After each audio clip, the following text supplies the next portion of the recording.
Hello unicorns, and welcome back to another video. Just in case you are new, my name is Nathalie and this is my Cafecito y Pan Dulce YouTube channel where we have coffee talks about anything and everything. For today's video, it's a little bit going with the flow. Like, I have a basic big picture of what I want to talk about, but we'll see where it goes, or where God takes us, basically. So for today's video, I know I want to talk about somehow community and how God sends us to be in community and the importance God puts on community. Grab your coffee and let's just get this conversation started.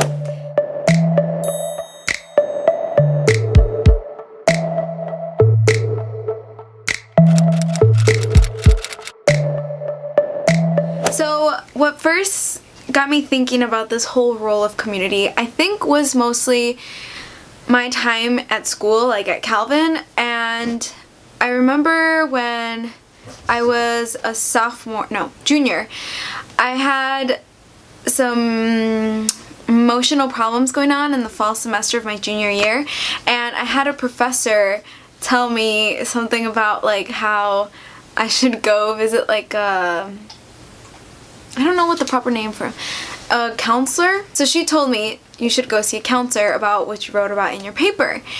And she said, like, don't worry about the negative connotation that goes along with it. Like, you have to recognize that God sent specific people to fulfill that role of counselor and all of that. Wow, Sparky. Wow. So she was basically telling me, like, you know, God sends us to be a community. God sends us to be relational people. God sends us to be dependent on other people. And she was using that to advocate to help support me to go to counseling. Mostly what started it, and then from then on, just the whole next 2 years at my school, at Calvin, we talked a lot about being relational people and how God sends us to be relational people. And I really didn't quite understand what that meant until I started thinking about questions about why do we have to go to church? Like, why can't we call ourselves Christians, be Christians, and not have to go to church? Like, is church a requirement? Like, I had all these questions about the role that church plays in our Christian lives and in our relationship development with God. And I had this basis that Calvin was teaching me that we are relational people, that we are meant to be relational people, that's how God had made us to be. So that's how this whole conversation started. I have somebody really close to me experience something really, really sad in their family.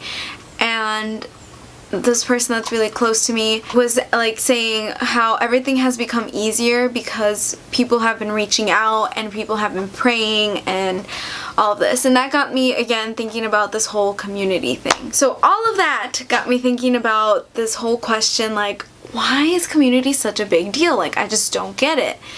And I was asking myself that, and I found some verses in the Bible that I'm going to read to you guys, and we're going to talk about, like, just kind of talk about why community is so big, why it's so important, and what kind of role that plays in our development in God's relationship, like in our relationship with God. So here's my handy dandy Bible. I have my little sticky notes. Okay.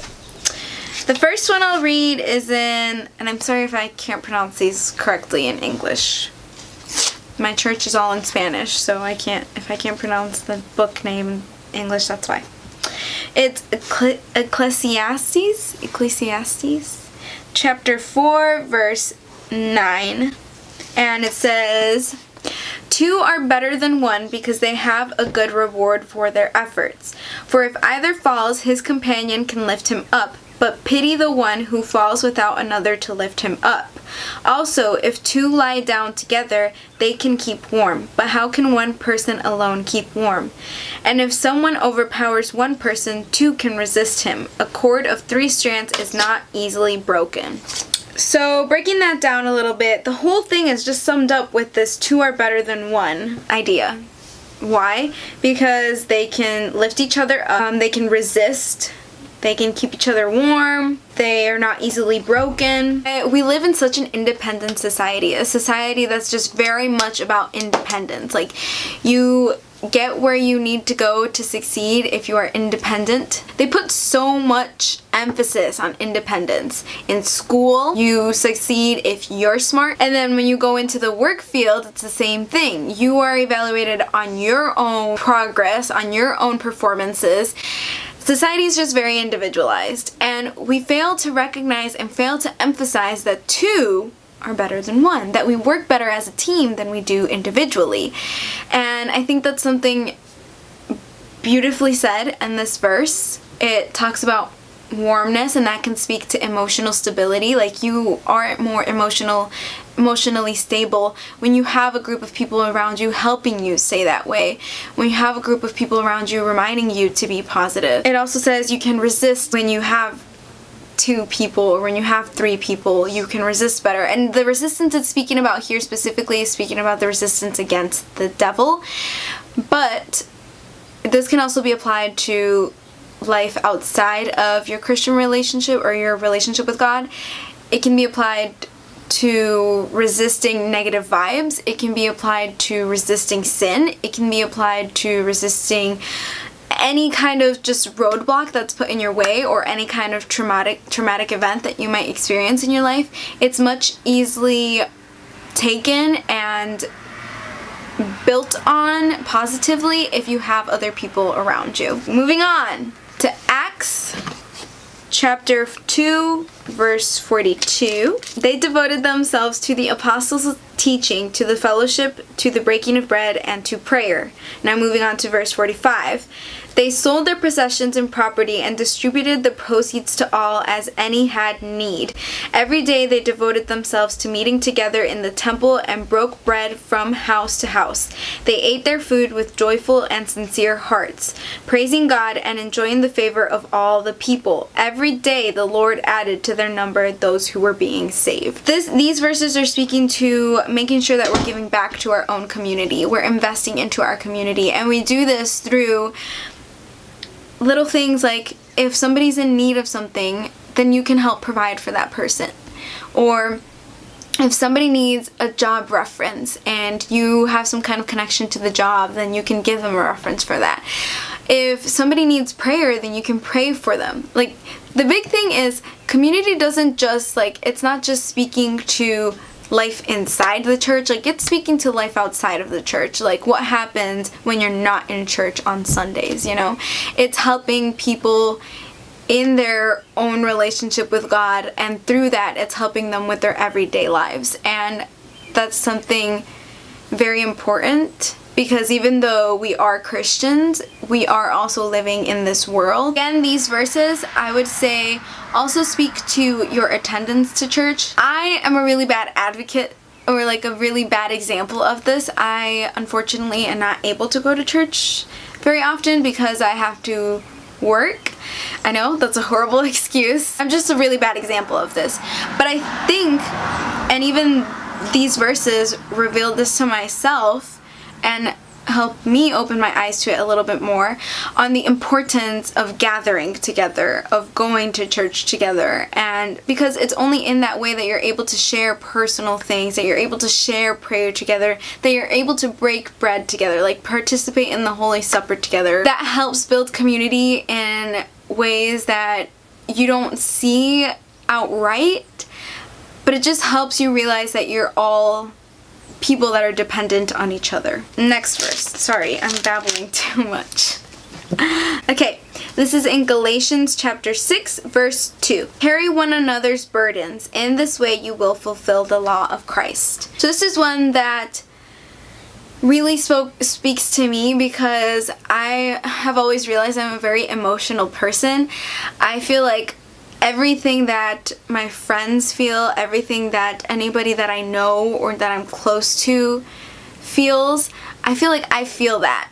Of course, to no degree comparable to what they are feeling, but I'm a very sympathetic person. This is something that I think that has to be a required characteristic of Christian people, of people that love God, that believe in God. Your community, if you want to be a proper community, and if you want to be able to be a community that is growing in God, you have to be able to be a community that feels what your neighbor feels, that sympathizes with what your neighbor feels. You can't be the community that's just like bashing on each other all the time without feeling what your neighbor is feeling. You know, like in order to grow emotionally and spiritually, you have to be able to have this characteristic and work on this characteristic. When you do this, you become a community that judges less and that loves more. Last verse. This is Hebrews chapter 10, verse 24. And let us watch out for one another to provoke love and good works, not neglecting to gather together as some are in the habit of doing,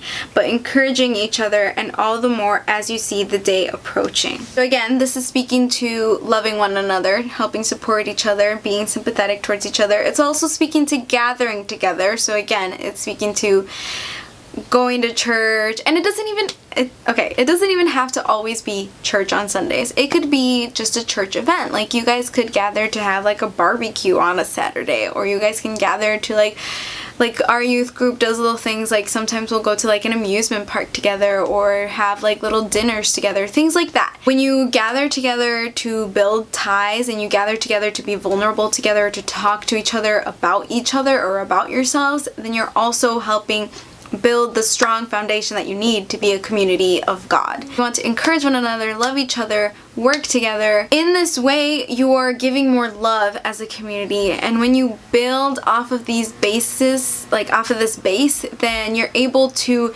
grow together. Only then, I think, will you be able to see a development in your relationship with God individually, but also as a community. You know, you want to be able to have that support system in order to bounce back after traumatic events or after emotionally shattering events, or you want to be able to have that community to bounce off of. As much as we love to emphasize individuality, and I think that of course you need individuality. I mean, God tells us also that we are individual members of the church that each have their own role, their own gifts, their own talents, and in that way we become a community. But you have to remember that it's important to have a community. It's important to have a group of people that you can depend on. It doesn't have to be specifically going to church. It could be that you're just attending a Bible study, or that you have an online community, a group of people that meet every once in a while, that talk every once in a while, and help each other once in a while, encourage each other once in a while. And then you will see flourishing in your own relationship with God, but also all together as a whole. Okay, I think that's everything I wanted to say. And I haven't even taken one sip of my coffee yet. I hope that you guys stayed all the way to the end, kind of saw my development with this thought, and were able to develop your own thoughts about it. I hope it's not too long. And I hope you guys found it helpful, enjoyed it, and we're able to take a little piece of something in here and kind of apply it to your own lives. Like always, I love you guys all so much. Thank you so much for watching, and I will see you guys next time. Bye!